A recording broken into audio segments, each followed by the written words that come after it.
का वध करके 14 वर्ष के बाद वनवास से लौट करके ठाकुर जी श्री अयोध्या जी पधारे। अयोध्या जी भगवान जब राज्य सिंहासन पर बैठे, जो राजा बनता है वो कुछ ना कुछ देता है। तो आज ठाकुर जी ने मांडवी को बुलाया। बड़ी बहू है मांडवी।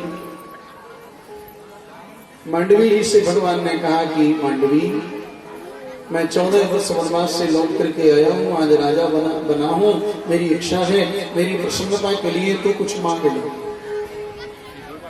मांडवी ने हाथ जोड़ करके कहा, भगवान ये रघुवंश है और रघुवंश में मांगा नहीं जाता, रघुवंश में तो दिया ही जाता है। यहां मांगने की परंपरा नहीं, इस वंश में तो देने की परंपरा है, मांगने की परंपरा नहीं। और मांगने की थोड़ी सी बुद्धि मछली मां कैकेयी में आ गई तो कितना बड़ा अनर्थ हो गया। आपको 14 वर्ष के लिए वन में जाना पड़ा और मैं कैसे मांगू? मांगने की परंपरा नहीं, इसलिए आप क्षमा करें। भगवान ने फिर उर्मिला से कहा कि उर्मिला तुम तो कुछ मांग लो। उर्मिला ने कहा, महाराज इसी रघुवंश की मैं भी बहू हूं और जब मेरी बड़ी बहन नहीं मांग सकती तो मेरा अधिकार क्या है मांगने? भगवान के नेत्र सजल हो गए और आज श्रुति कीर्ति से कहा, सबसे छोटी जो श्रुत कीर्ति से कहा कि श्रुत कीर्ति मेरी प्रसन्नता के लिए तू तो कुछ मांगे। और श्रुत कीर्ति जी से जैसे कहा तो श्रुत कीर्ति जी ने देखा कि अगर मैं भी मना कर दूंगी तो ठाकुर जी की नेत्रों से अश्रु गिर जाएगा। भगवान व्याकुल हो। श्रुत कीर्ति ने आज झोली पसार दी भगवान के सामने और कहा कि हे प्रभु, अगर आप देना ही चाहते हैं तो जिन वल्कल वस्त्रों को पहन करके आपने 14 वर्ष वन में व्यतीत किए हैं ना, उन्हीं वल्कल वस्त्रों को मेरी इस झोली में डाल दो। मैं वल्कल वस्त्रों की याचना करती हूँ। और श्रुत कीर्ति ने जैसे वल्कल वस्त्रों की याचना की, भगवान के नेत्र सजल हो गए। कहा, श्रुत कीर्ति तूने वल्कल वस्त्रों की याचना क्यों की? श्रुत कीर्ति ने कहा, भगवान इन वल्कल वस्त्रों को मैं सजा करके रखूंगी और आने वाली रघुवंश की पीढ़ी के लिए एक आदर्श स्थापित होगा कि जवानी में रघुवंश में पहले तप किया जाता है, बाद में राज सिंहासन पर बैठा जाता है। ये देखो वल्कल वस्त्र और इनसे तुम आदर्श स्थापित। ये बहुत बड़ा संदेश होगा रघुवंश के लिए। रघुवंश में जवानी में पहले तप किया जाता है, बाद में राज सिंहासन पर बैठा जाता है। तप जब तक शरीर में शक्ति है तभी तक तप होता है। ब्रह्मा जी ने तप किया, भगवान ने फिर दर्शन दिया ब्रह्मा जी को और ब्रह्मा जी से कहा कि ब्रह्मा जी आप सृष्टि का विस्तार करें, आप सृष्टि बढ़ाएं। और ब्रह्मा जी ने फिर सृष्टि का विस्तार किया। ब्रह्मा जी ने सबसे पहले अज्ञानमयी सृष्टि का सृजन किया और अज्ञान की 5 वृत्तियां होती हैं, अविद्या, अस्मिता, राग, द्वेष, अभिनिवेश। फिर मानव सृष्टि ब्रह्मा जी ने की तो 4 ऋषि प्रकट किए मानव सृष्टि में। सबसे पहले सनक, सनंदन, सनातन, सनत कुमार। चारों से कहा कि जाओ विवाह करो। बोले हम तो भजन करेंगे, विवाह नहीं करेंगे। ब्रह्मा जी को गुस्सा आई कि पिता की बात नहीं मानते हो, पूर्वजों के पूर्वज रहोगे लेकिन देखने में 5-5 वर्ष के छोरा जैसे ही दिखोगे। ब्रह्मा जी को क्रोध आया तो भौहों के बीच में से एक रोता हुआ बालक निकला, उसका नाम पड़ गया रुद्र। उससे कहा कि तुम सृष्टि का विस्तार करो। उसकी पत्नी के नाम, उनके नाम, स्थानों के नाम बताए। अब भगवान शंकर की तो सृष्टि कैसी है आप सब जानते हैं। भूत प्रेत बेताल गण और पिशाच कराल डाकनी साकनी योगनी सिद्धि सिद्धि काल। जो शंकर जी ने अपनी सृष्टि बढ़ाई, ब्रह्मा जी ने सोचा चलो देखें बेटा की सृष्टि कैसी है। देखने गए, भूत प्रेत दौड़े खाने के लिए, ये कौन आया सफेद दाढ़ी वाला।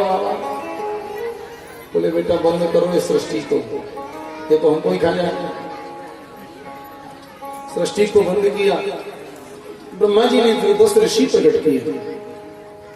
ब्रह्मा जी की गोद से नारद जी प्रकट हुए, अंगुष्ठ से दक्ष प्रजापति प्रकट हुए, प्राणों से वशिष्ठ जी प्रकट हुए, त्वचा से भृगु जी, हाथों से क्रतु और नाभि से पुलह, कानों से पुलस्त, मुख से अंगिरा, आंखों से अत्रि और मन से मरीचि। ब्रह्मा जी के दाहिने स्तन से धर्म निकला और पीठ से अधर्म निकला, हृदय से काम निकला, भौहों से क्रोध निकला। जब कभी व्यक्ति को क्रोध आता है ना तो भ्रुकुटी टेढ़ी होती है। पीठ से अधर्म निकला, इसलिए लोग पाप करते हैं तो पीठ पाछे करते हैं, सामने नहीं करते। हृदय से धर्म निकला, इसलिए धर्म का काम करेंगे तो छाती तान के करते। नीचे वाले होंठ से लोभ निकला, नीचे वाले होंठ से लोभ निकला। और जो विशेष मक्खी चूस होते हैं उनकी ये पहचान होती है, वो अपने दांतों से होंठ को चबाते रहते हैं, नीचे वाले होंठ को। और किसी का होंठ सूख जाए फिर चबाए, बात अलग है, लेकिन कुछ लोग कचा चाहिए, समझ लीजिए मक्खी चूस। छाया से करदम जी हुए जो देवभूति के पति हुए, इन सबसे कहा कि सृष्टि का विस्तार करो। बोले हम तो भजन करेंगे, और सबके सब भजन में लगे। अब बड़ा दुख हुआ ब्रह्मा जी को। ब्रह्मा जी ने अपने शरीर के 2 हिस्सा कर दिए। एक दाहिना भाग, दाहिने भाग से महाराज मनु हुए और बाएं भाग से महारानी शत्रुपा हुए। माने बुद्धि वाले भाग से तो हुए मनु महाराज, हृदय वाले भाग से हुई महारानी शत्रुपा। इसलिए पुरुष वर्ग जो है ये बुद्धि प्रधान होता है। 50 बार सोचेगा, अगर इतने से काम चल जाए तो ज्यादा खर्च ना हो, क्योंकि बुद्धि प्रधान है। अगर थोड़े ही से काम बन जाए तो ज्यादा खर्च ना करना पड़ेगा। हाँ, ज्यादा कुछ काम दाम होगा तो बच्चे हल्ला करेंगे, उधम करेंगे, इसलिए कुछ मत करवाओ, ज्यादा खर्च हो जाए। ये बुद्धि प्रधान है। 50 बार सोचेगा, लेकिन ये हमारी माताएं ये हृदय प्रधान हैं। इनके मन में जो आ गई सो आ गई। अगर इन्हें सोच लिया कि इतना हमें करना ही है दान पुण्य, तो फिर ये कर ही देती है, ज्यादा विचार नहीं करते। और पुरुष वर्ग 50 बार विचार करेगा, ये करना चाहिए कि नहीं, फिर इससे कम में हो जाए, फिर इससे कम। ये बुद्धि प्रधान है। हमारा मन ही तो मनु है और बुद्धि ही शत्रुपा है, जो दिन में स्वरूप बदलती है, इसलिए इस बुद्धि का नाम शत्रुपा है। बढ़िया बनवाली भैया को देखा, बहुत सुंदर गाते हैं, तो सोचा कि हम भी गाएं। बनवाली भैया को देखा, बहुत सुंदर गाते हैं, राजस्थान से पधारे हैं। बुद्धि ने कहा कि हम भी सीख लें। फिर देखा कि हमारे पवन गोस्वामी जी ये तबला बहुत सुंदर बजाते हैं। बुद्धि ने कहा नहीं, गाने से अच्छा तबला ठीक है। फिर कहा कि तबला में तो मेहनत पड़ेगी, पेड़ बढ़िया है, लकड़ी चलाते। और फिर कहा कि हमारे कन्हैया लाल दादाजी जो विदिशा से पधारे हैं बेंजो पर, कहा बेंजो का स्वर तो अलग ही है, हृदय के तारों को झंझट कर देता है, तिरकने का मन हो जाता है नाच। ये भी फिर कहा कि इससे बढ़िया है कैमरा रख लो, वीडियो बनाओ। अब देखो ये बुद्धि है, माने एक दिन में ये बुद्धि 100 रूपों को बदलती है। और मन कहता नहीं बिल्कुल ठीक है, बिल्कुल ठीक है, ये सपोर्ट करता है। तो मनो और शत्रुपा ये 2 हुए। ब्रह्मा जी ने कहा सृष्टि करो, सृष्टि करें कहा, पृथ्वी ही नहीं है, क्योंकि पृथ्वी तो रसातल में छुपा करके रख दी हिरण्याक्ष ने। ब्रह्मा जी को अब दुख हुआ, सोचने लगे जिन प्रभु ने आदेश दिया सृष्टि करो वही व्यवस्था भी करेंगे। और इतना सोचने पर ब्रह्मा जी को आई छींक और नासिका के माध्यम से वाराह नारायण प्रकट हो गए। बोलो वाराह भगवान की जय। वाराह नारायण भगवान गए, रसातल में से पृथ्वी को लेकर के आए। रास्ते में हिरण्याक्ष से युद्ध हुआ और उस युद्ध में हिरण्याक्ष मारा गया। फिर पृथ्वी पर इन्होंने सृष्टि का विस्तार किया। हमारे मनु के प्रिय उत्तानवाद दो बेटा हुए, आकृति, देवभूति, प्रसूति 3 बेटियां हुई। फिर इन्हीं की संतान सारे संसार में व्याप्त हो गए। विदुर जी कहते हैं महाराज रास्ते में हिरण्याक्ष मिला, उससे युद्ध हुआ। बोले हाँ। एक बार ये हिरण्याक्ष, हिरण्यकश्यप, हिरण्याक्ष ये दिति के दोनों बेटा है। कश्यप ऋषि की 2 पत्नी है ना, दिति और अदिति। अदिति के देवता हैं और दिति के दैत्य हैं। कश्यप ऋषि की 2 पत्नी है। हमारी भी 2 प्रकार की बुद्धि है। दिति माने भेद बुद्धि और अदिति माने अभेद बुद्धि। और भेद बुद्धि से अगर हम जीवन जिएंगे तो हमारे यहाँ जो संतान होगी वो दैत्य ही होगी, और अभेद बुद्धि से जीवन यात्रा करेंगे तो फिर दैविक वृत्तियां जागृत होंगी। भेद बुद्धि अभेद बुद्धि कैसे? सीधी सी भाषा में समझाऊं माताओं के लिए। घर में लड़ुआ बने, लड़ुआ, अब एक तो देसी घी के बने लड्डू, घर का घी था गाय का, उसके लड़ुआ बनाए, और एक बाजार से आया डेयरी वाला घी, उसके लड़ुआ बनाए। तो घर वाले घी के लड्डू तो अपने लड़का को खिला दिए, हाथ फेर करके बेटा खा जा। और देवरानी का आया या जेठानी का आया, तुम्हारे डेयरी को घी, बेटा खा लो, अच्छा खा लो।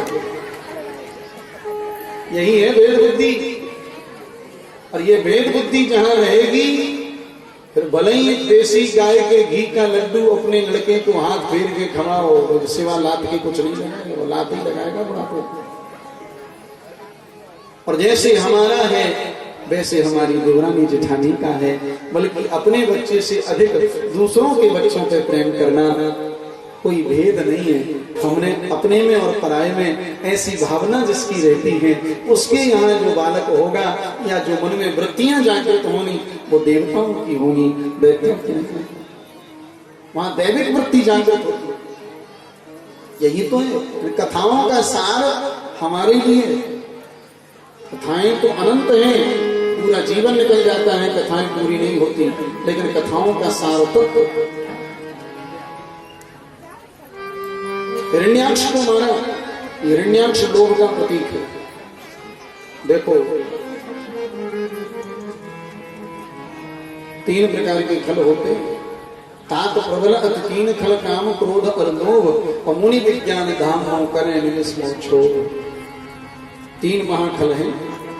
खल किसे कहते हैं? एक महात्मा बोले खल का सीधा सीधा सा अर्थ बताएं तो खल में 2 ही अक्षर है, एक है खा और एक है ला। इसका मतलब बोले खा माने जो खाए और ला माने लड़े, ये 2 काम करे वो खल। तीसरा काम खाए और लड़े। तब तक दूसरे महात्मा बोले व्याख्या पूरी नहीं हुई, बोले तो बोले खा माने जाको खाए और ला माने वही से लड़े, जाको खाए वही से लड़े, बोले वो खल। गोस्वामी जी महाराज से कहा कि आप बताएं खल कौन है? गोस्वामी जी बोले तात प्रबल अति 3 खल, ये काम क्रोध लोभ,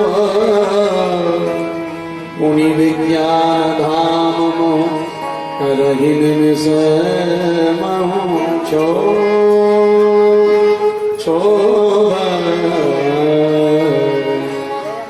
काम क्रोध और लोभ, ये 3 खल, ये प्रबल खल है।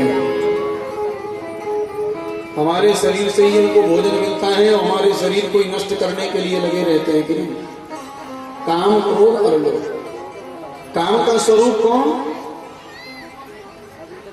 रावण और कुंभकर्ण का जो अवतार है ना, ये काम का स्वरूप है। और मर्यादा पुरुषोत्तम भगवान श्री राम ने एक अवतार में काम पर विजय प्राप्त की, रावण कुंभकर्ण का वध किया। और दूसरा लोभ, क्रोध, शिष्पान और दंतवक्त्र ये क्रोध के स्वरूप हैं। पानी पीते पीते गाली देते थे। क्रोध के अवतार हैं। भगवान नंद नंदन श्री द्वारकाधीश ने, श्री कृष्णचंद्र भगवान ने एक अवतार में दोनों का वध किया, दोनों पर विजय प्राप्त करी, क्रोध को मारा। लेकिन लोभ इतना प्रबल होता है महाराज, भगवान को भी दो अवतार लेना पड़ा लोभ को मारने के लिए। हिरण्याक्ष को मारने के लिए भगवान को वाराह अवतार लेना पड़ा, और हिरण्यकश्यपु को मारने के लिए भगवान को नरसिंह अवतार लेना पड़ा। ये लोभ इतना प्रबल होता है, लोभ पीछा नहीं छोड़ता, मरते मरते पीछा नहीं छोड़ता महाराज।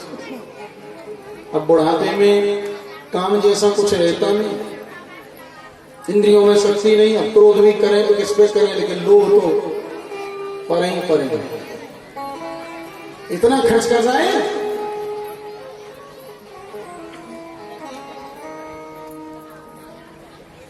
मरते मरते पीछा नहीं छोड़। एक सोनी जी थे, यहां कोई सोनी बैठे हो तो अपनी बात मत समझना, मैं तो बहुत दूर के सोनी की बात कर रहा हूं।